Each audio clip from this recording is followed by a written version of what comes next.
talked a lot about some of the anxiety that I had around moving out to the country. You know, I grew up, was born and raised in the city, and spent most of my life in cities. When we finally moved out to the country, I wasn't quite sure what to expect.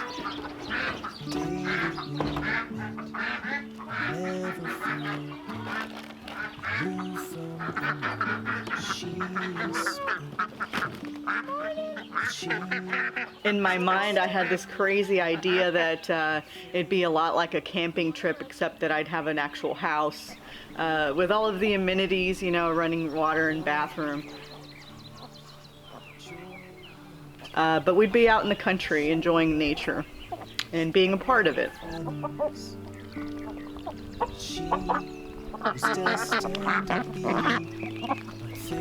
And in that vein, I also had this crazy notion, you know, that, oh my gosh, we're going to be out in the country, we're going to have bonfires, and we're going to have friends over and just have a good time out here. And that hasn't been the case. Part of me mourns what will never be born. We had a really great friend group when we were in town. Some wonderful friends that we'd made through church and through work. Many of them had been in our lives over a decade. So I didn't think it would be too far-fetched that we'd remain friends after this move.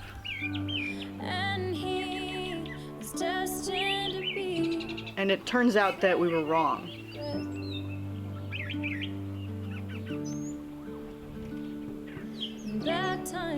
One thing that's rarely talked about is those lost friendships and that lost community.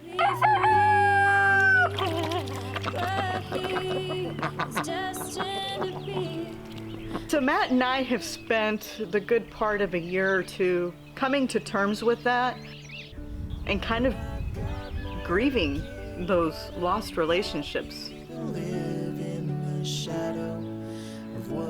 And as sad as all that is, there is a bright side to all this. There's also the opportunity to build new community, to build new friendships and new connections.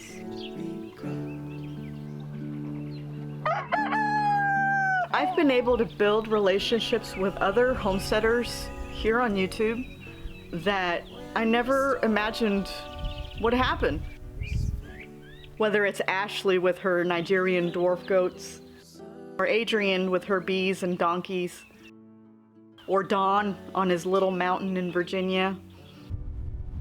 You know, they're spread out across the country, but I connect with them almost on a daily basis. Indiana, Oregon, Virginia, and then here I am, little old me, in Missouri.